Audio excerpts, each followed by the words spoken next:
We're back with another update today. We're setting in a new strip for these calves, and we're doing it a little bit different, so you can probably see the calves way down in here beyond those trees. What we're doing now is this grass is getting pretty thin up in here. You can tell there's just not much happening right here. And so what we opted to do was just let them have a big swath here towards the end. This spot over here is really good with grass, and there's some spots down there by those trees and a couple spots up here towards the top. But what we decided was, hey, this is our last run here on this side. So if you remember correctly, we cut this 40 in half, and then they've been strip grazing this half over here. So this is our last big strip because there's a lot of broom sedge and whatnot over here. So we're just gonna go ahead and let them have this, and then we're gonna move them over to the next side. But we'll show you guys what they do whenever we reel this up, and show you what our setup is on our next strip that we set up. So hey, what a beautiful day out here. We're grazing some cattle. I wanted to show you guys this part of the farm here because, again, this is back up in this corner up here. We got good color on the grass. Got some weeds here too, but good color on the grass, good stand of grass right over in here. But you know, we're quite a ways from the water down in there, so they don't always come over this way too awful much. But yeah, not all of this is looking bad. That stuff's pretty darn good for in January. But man, we just love it. Awesome.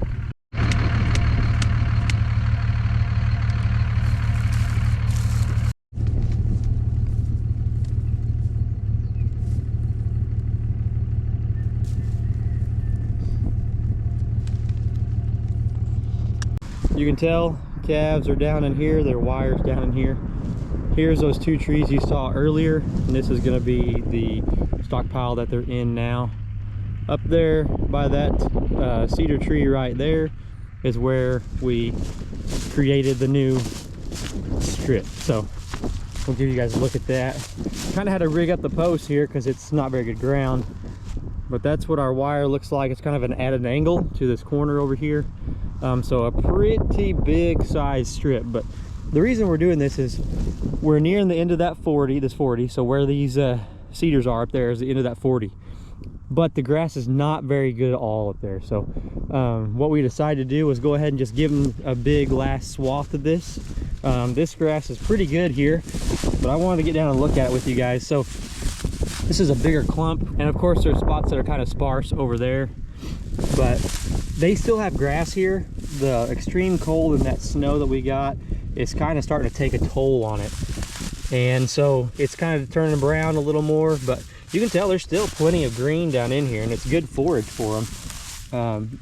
But there's just not as much in these little pockets as there was, you know, at the beginning when we were down there. So I think Lucas is up there right now. He's going to reel up this next strip and let them into here. But our plan after this is once they complete grazing in this last strip on this side, we are going to move them to the other side. So what that's going to look like is us setting up another strip on the opposite side of this 40. And this grass over here is looking pretty doggone good. I don't know if it's hard for you guys to see or not, but looking really good over here. Let's see what these calves do when he gets this reeled up. And I'll walk down this line so you guys can see where these calves are right now versus where they're going to go into. You can see a little color differential, not as pronounced now that the fescue is starting to take a hit with the cold. And that's another thing I want to talk to you guys about. Even though this grass is starting to take a hit, and we're getting into late January now, but even though it's getting hit with that cold and that snow, it's still got good nutritive value. It's got way better nutritive value than hay would. Now, even if it's good hay, you know, it'll be good quality hay, but even at that, you cannot beat the live growing plant that is still here. Especially in this patch here, there's lots of good green fescue here, and it's just still holding up, still doing good. And these calves would prefer it. So currently we've got the reel being reeled up right now, and we do have a bale of hay over there for them. And you can tell, I don't know if you can tell, but I can tell from here they've nibbled on it a little bit. They've certainly not tore into it. They would much prefer this grass. And folks, we're right here in late January, almost into February. So they would much prefer this stockpile, and you save money doing this.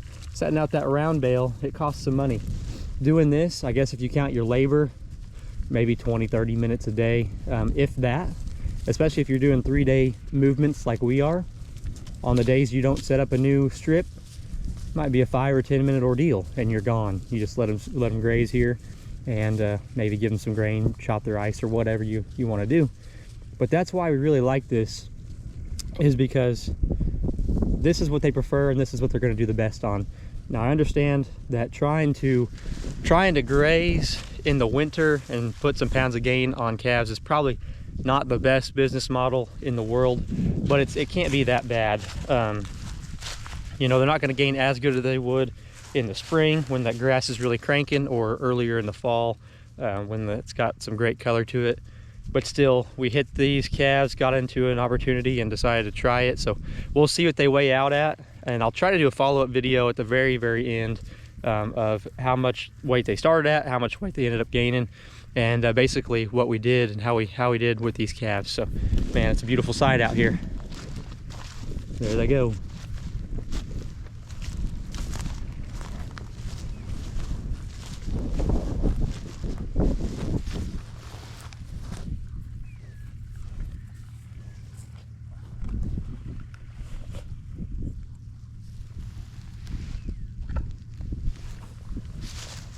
What do you think? Going good? All right, I better get to work. The old pack mule's got his hands full here. You got it. Here, what? Take some Which of one these do you and want? pull some of them up. I'll pull them up. How about that? Yeah, I got that. Oh, you got it? Okay.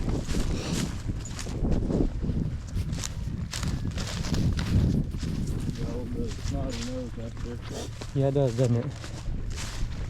You guys can see the little bit of this color differential right here. Again, I mean, they still had some good fescue they could graze on over here, but we would rather not push them, you know, with grown cattle especially. We're not going to try to make them clean it up completely. We're going to put them into that new strip. So there they go. Got a pretty big strip this time, but hey, that'll be all right. All right, we'll show you guys what it looks like after we've got the other side all set up. Hopefully the wind noise isn't too bad, but we got it all set up, so we'll turn it around and show you guys that now. So as you guys remember from the previous video, some of the previous videos, which if you haven't watched us setting this all up, go back and do that. I'll link that video to the end of this one. But here we are at the pond. Here's the water source again. Calves are way up there past those double trees, and Lucas is chopping the ice now. But what we did here is, on this side they had the entire pond. Well, this side we just moved the posts over a little bit to where they have just a little sliver of the pond, so they're not trying to walk out on this icy pond. And then we connected here, ran on up to the other side of the property. And so what's going to happen is, once they're done grazing up here, Lucas is going to take his feed bunks over here and roll up the reel a little ways, which is against that perimeter fence, and basically just call these calves over into here, and this will be the start of the other half of our 40-acre strip grazing operation. What you can't see is that somewhere up over in there is the corral. So what we're doing is we're working our way to the corral, and sometime around the end of February we're thinking that we're going to go ahead and load these calves up and get them sold. They'll be weaned for quite a while, and again, I'll run through all this at the follow-up video at the very end of the strip grazing process. But yeah, so they'll be you know, weaned for a long time, vaccinated.